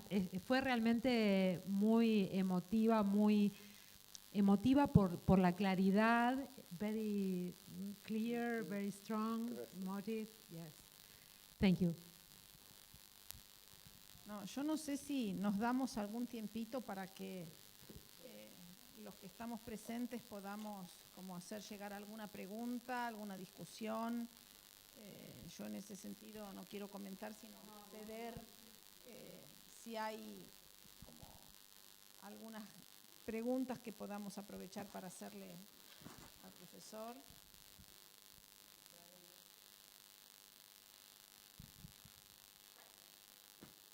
I was very happy to see Delia nodding when I was talking, so this is okay, right?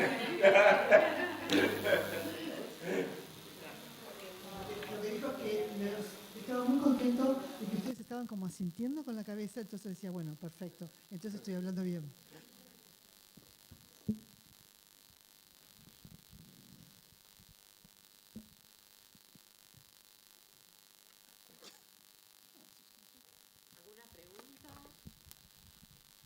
¿Alguien quiere hacer algún comentario? ¿Alguna reflexión sobre lo que hacemos habitualmente a partir de lo que comentó el profesor? I have done what we preach against, which is just giving a lecture and not having any interaction. So you must help me so I don't feel guilty tonight. Justamente lo que dice es que se siente mal porque, bueno, hizo lo que no hay que hacer. Dio una gran conferencia, no hubo interacción. Entonces, por favor, hágame una pregunta si no me voy a ir muy mal y me voy a sentir muy mal esta noche.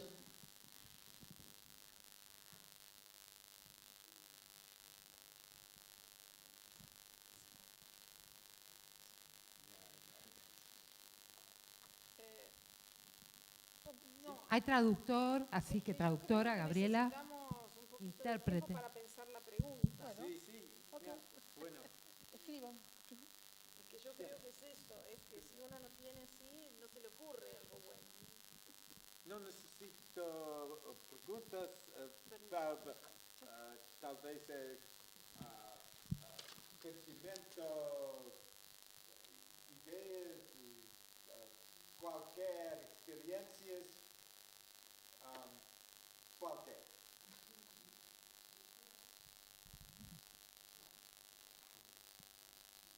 Elena Valente, que es la secretaria académica del Instituto de Desarrollo Humano. Buenas tardes. Bueno, muchísimas gracias por la conferencia. A mí sus desarrollos me convocan a formularme una pregunta. Desde el momento en que se hace tanto énfasis en la lectura y la escritura en las disciplinas, ¿no? Para asumir lecturas críticas, para desarrollar una voz propia, esta propuesta, ¿qué tipo de trabajo implica en una institución para que un estudiante pueda tener distintas formas de acceder a construcción de una voz crítica, a distintas prácticas de lectura, al conocimiento de distintos géneros a partir de los cuales discutir con los sectores de poder, generar discursos potentes contra ellos, etcétera, etcétera? No sé si se entendió lo que quise decir. Es decir, ¿qué tipo de institución educativa hay que pensar para que este desarrollo de modalidades de abordaje de lectura y escritura sea realmente posible?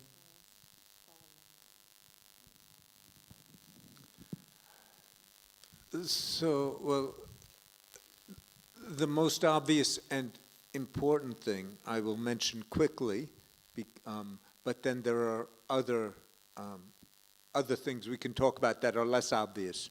So it's to encourage programs like we have been talking about here and support the teachers, provide funding.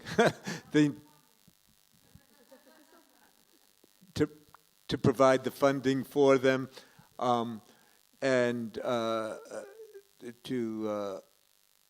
in the United States, we sometimes have the problem that there are people who aren't hired at the full level to do this work, but you have part-timers or people at lower positions, and it should have the full status. So one mischievous thing I say is, can you imagine a university that does not have a department of psychology because it thinks minds are not important? So if writing is as important as I think it is, and it is an infrastructure, the intellectual and organizational infrastructure of modernity, how come we do not have writing departments at least as strong as the psychology departments? All right. lo que él dice es, en primer lugar, bueno, una institución que fomente programas como lo que hemos estado viendo, por supuesto, que haya financiamiento, ¿no? Para tener mayores docentes, mayor cantidad de docentes, y docentes que estén dedicados, no solamente docentes part-time, sino que adquieran. Ellos en Estados Unidos tienen categorías, dice, bueno, no solamente el docente de la cuarta categoría, que es la más alta, porque generalmente el writing, ¿qué hace? Docentes de menores categorías, la mayoría de ellos en forma part-time. Entonces, esa sería una institución que pueda tener docentes con una dedicación plena, que nosotros llamamos exclusiva, ¿no? Que es lo que él dice que sería necesario, porque imaginamos, por ejemplo, que una universidad dice, yo no voy a tener un departamento de psicología porque para mí la mente no es importante. Entonces, si yo no puedo tener un departamento de psicología y lo tengo que tener porque la mente es importante, ¿por qué no es importante la escritura? Si la escritura es lo que se transmite y que la escritura es lo que hace el trabajo de la mente. Entonces, ¿por qué no hay un departamento de escritura o una facultad de escritura o un trabajo serio de la escritura, de un lugar en la universidad físico que diga, bueno, este es el lugar de la escritura en la universidad? En la que hay acuerdos respecto de qué géneros abordar en qué momento. He says, if there is a question of, okay. So he says, is there an, okay. Interesante. Okay, is there another kind of way to sequence genre? Okay, is there a sort of global way or global view of how this sequence of genre can be implemented in the university or can be taught? Yeah, I know. I said this was most obvious, but there are other ways. And again, programs, cooperations with departments like Prodiac is, or it has a new name now, but that are very useful and can build, and they're a step towards the next thing I'm going to say. But I think it's important that you cannot force tenure faculty members to do anything. And so these should not be mandatory, but you should find the people who are ready and friendly and give them all the support and incentives to cooperate in programs like this and to build more writing into all the courses and provide the support they need to have the best assignments, engage students greatly. So then and the step beyond that is to create a culture of writing at the university. And this can be done in lots of ways, everything simply from prizes for student writing or journals, have student journals, or have events on campus which share, or websites where students share papers, creating portfolios, have students create portfolios and maybe making that a graduation requirement. And the portfolio is not just in their writing courses, but writing in all their subject areas. So there are many ways, once you start thinking about building the culture of writing on campus and show that the administration values this as an important element of the university life, as a central part of the experience.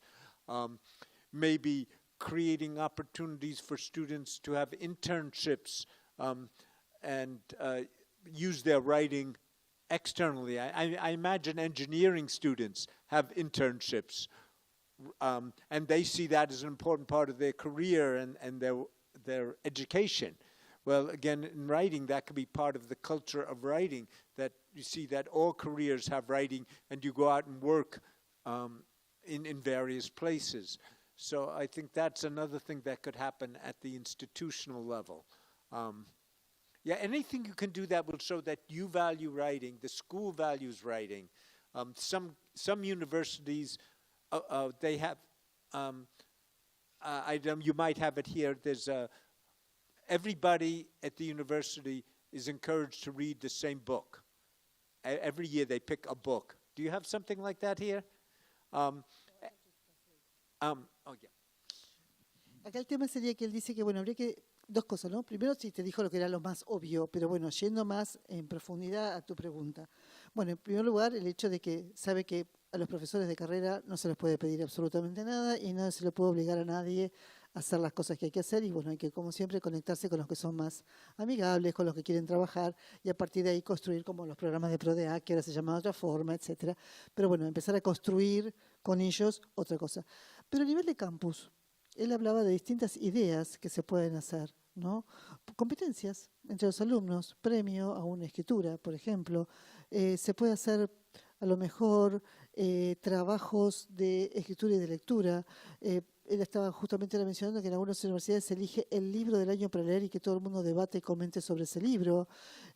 También hay trabajos de, bueno, por supuesto las becas o las pasantías que los alumnos, por ejemplo en ingeniería, y que tienen que usar su escritura dentro del trabajo y eso traerlo de nuevo a la universidad. Es decir, crear una cultura de la escritura dentro de la universidad, con distintas actividades, reuniones de discusión, etcétera, de distintas disciplinas, ¿no?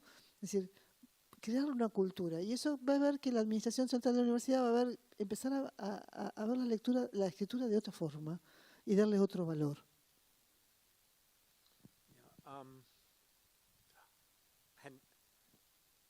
It went out of my mind. I had another idea.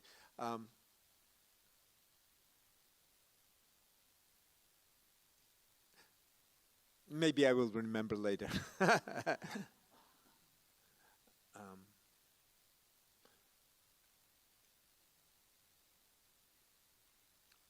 Oh, do you have a writing center here? Anything like writing centers? Not yet.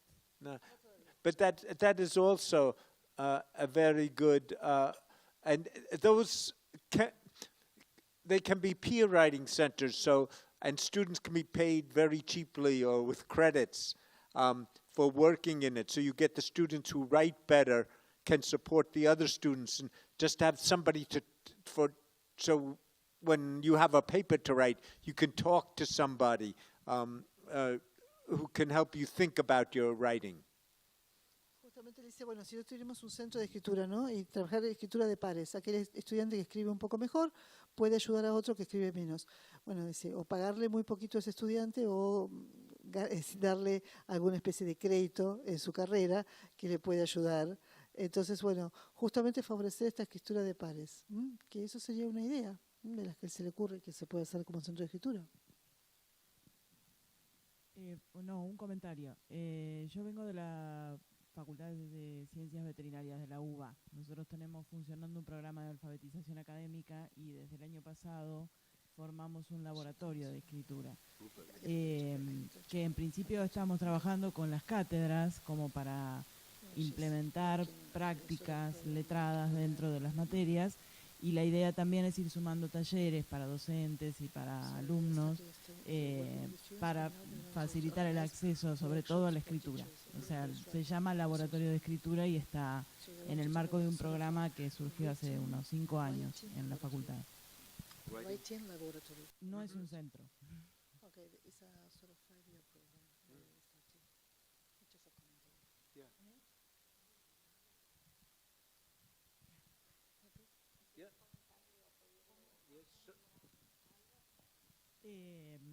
Es experimental, o sea, estamos trabajando en la medida en que los docentes nos dan, nos prestan colaboración, y es muy difícil el trabajo interdisciplinario porque los docentes, por eso yo había preguntado en el panel anterior, los docentes se sienten interpelados en sus prácticas cuando se les pide que colaboren o que revean la forma en que plantean los contenidos o la atención que le prestan a las escrituras, y generalmente no hay en el marco de nuestra facultad una cultura de darle valor a la escritura, de que no tiene una valoración social dentro de nuestra universidad la escritura.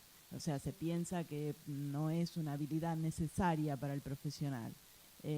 Ahora cada vez más y cada vez docentes más jóvenes se están interesando más en el tema, pero es difícil desde lo institucional y es muy difícil desde los titulares de las cátedras y desde los docentes más experimentados.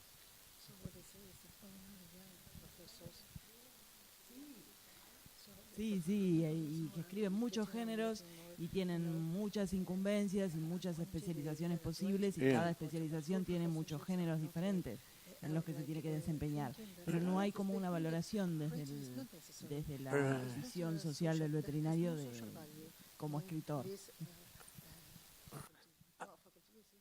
I have a couple of comments and maybe suggestions too, but I think almost everybody feels nervous about their own writing, including full professors who have published many articles. Todo el mundo se siente como muy mal cuando tiene que ser interpretado en su escritura, aunque sean profesores, como decís, ya experimentados y hayan publicado muchas veces. And they may feel embarrassed, or their lack of knowledge might be shown, or in their own writing, they may feel, oh, they're lucky they get these things published. They may hide it by being very arrogant about it, but I think they have most people have very complicated feelings about writing, and they and so that might create more resistance with them, and so you have to approach very delicately. On the other hand, young professors, as you're saying, they are more interested, maybe because they have been more exposed, and if they've traveled to universities which have more writing, they may see that. But also they probably have to publish a lot too, and if you can provide some kind of help to them and get them to recognize how difficult it is and complicated it is for them, then they can start to appreciate how much more struggle their students have. They may have forgotten the struggle they had as students, right? So maybe if you can help them first, then, or at the same time, that might be a way. Also, have you, there are certain universities that have agricultural departments that also have good writing across the curriculum. And so they may know more about the specifics of your case. So in the United States, Iowa State University has a big agriculture school. And David Russell is one of the early people, important people in writing across the curriculum. And he has worked with agriculture faculties. So he may be a good person to contact. I think closer in Santa Maria, you know Desiree Motorot. She is retired now, but she worked in Santa Maria, which is, again, a big agriculture school. And so she may have some ideas about that. Have you also just, you know, there are international organizations both for writing centers and for writing across the curriculum, and they have meetings. Are you familiar with those organizations? Yeah. So, again, there are people with specialized interests close to yours, experiences close to yours, so they might be able to give some very specific guidance. Let me ask, what genres do the students write in, and what genres do the professors write in? Una de las cosas, bueno, no sé si entendieron todos, pero lo digo rápidamente. Dice que la resistencia de los profesores, diríamos, mayores o más experimentados, es justamente que muchos de ellos sienten que, bueno, tuvieron suerte porque los publicaron, pero no quieren exponerse a qué es lo que está pasando. Que los más jóvenes, a lo mejor por poder viajar o poder tener contacto con otras universidades, tienen un acceso o un deseo mayor hacia la escritura. Que lo que ella puede hacer, en cierta forma, es ayudar a ese profesor joven hasta publicar. Porque a lo mejor el mismo profesor joven se olvidó de sus problemas como alumno, pero ahora tiene la dificultad de que no puede ser publicado.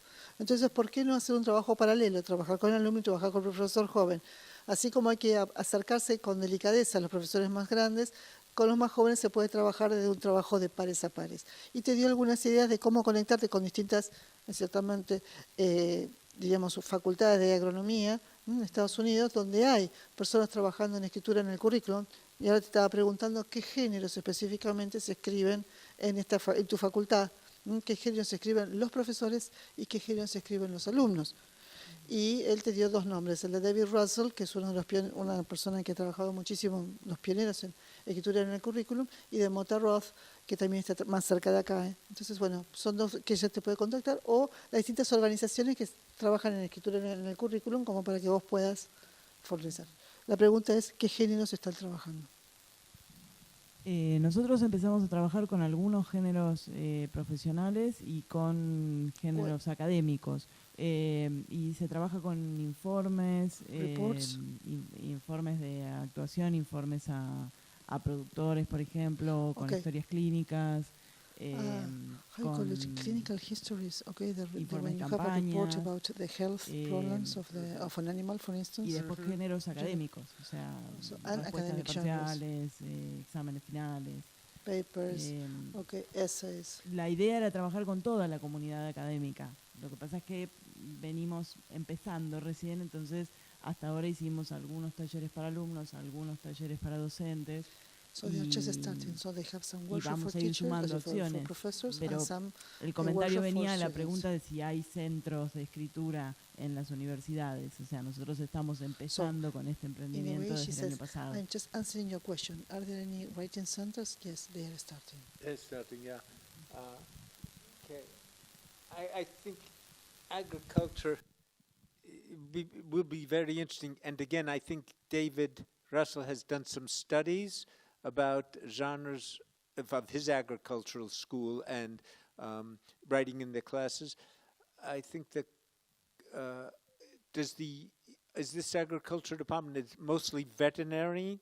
Do they have, we call it agricultural extension in the United States, where the university people go out to the community and write for farmers, and so I think that is a very interesting kind of genre to work with, both for the faculty and for the students, because they can, we learned this in this course, and we should tell this to our community, right? And so that might be a very meaningful genres for them to work in. Justamente lo que dice es que, bueno, David Russell tiene mucho trabajo hecho en agricultura, bueno, veterinaria, justamente lo que está diciendo, así que puedes conectarte con él sobre trabajo de clases. Y a su vez dice este tema de que, bueno, la escritura, como decías vos, para el productor, para el dueño de la chacra, ¿no? Es el farmer, el chacarero. Entonces, como el alumno puede también salir y decir, bueno, esto es, porque justamente lo que dice es que estas facultades de Estados Unidos están muy cerca, distinto al tuyo, ¿no? Están muy cerca de los centros productores, ¿no? De las chacras, de los granjeros, como ellos lo llaman, pero que en el caso el chico va a la universidad y dice, bueno, esto que aprendí tiene significado, voy, lo llevo a mi pueblo y se lo comunico al productor, ¿no? Entonces tal vez trabajar con ese tipo de textos de cómo llegar al productor, ¿no? A partir de ese tipo de informes, ¿no? Informes para afuera. Muchas gracias. Bueno, ¿alguna otra pregunta? Ya estamos bastante tarde, ya es bastante tarde, somos pocos. Si no hay más preguntas, podemos ir cerrando el evento. Damos un aplauso. Un gran aplauso.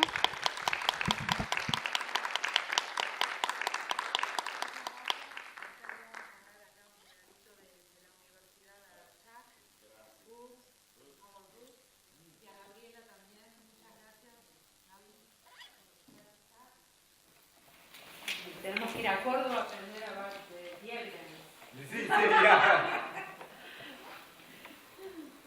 Bueno, muchas gracias a ambos y a todos los que...